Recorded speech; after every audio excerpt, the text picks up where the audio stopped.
નર્મદા ડેમની જળ સપાટી હાલ 119.36 મીટરે પહોંચી ગઈ છે અને જે તેની પૂર્ણ સપાટી 138.68 મીટરથી નીચે છે। ડેમમાં પાણીની આવક 36,866 ક્યુસેક થઈ છે અને જ્યારે જાવક 8,456 ક્યુસેક છે।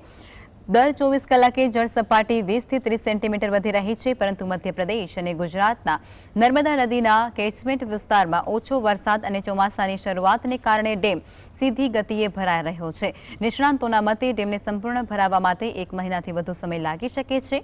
હાલ આવક વધુ અને જાવક ઓછી હોવાથી ડેમ ભરાવાની પ્રક્રિયા શરૂ થઈ છે।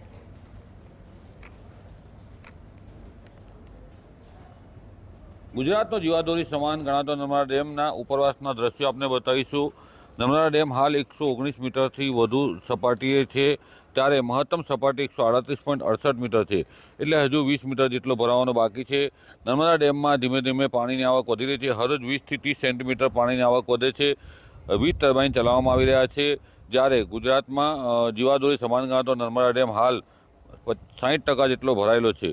મહત્તમ સપાટી 138.68 મીટર છે, એટલે ધીમે ધીમે ડેમ ભરાઈ રહ્યો છે। હજુ 1-1.5 મહિનો નર્મદા ડેમ બને ભરાવાની સમય લાગશે।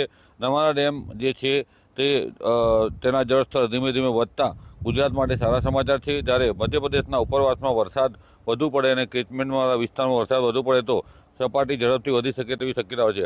હાલ તો નર્મદા ડેમમાં 20 થી 30 સેન્ટીમીટરની હરરોજ પાણીની આવક છે અને પાણીની આવક જે છે તે ધીમી ગતિએ છે, જ્યારે રિવરબેડ કેનાલ હેડ પાવર્સના એક ટર્બાઇન ચલાવીને વીજ ઉત્પાદન કરવામાં આવી રહ્યું છે।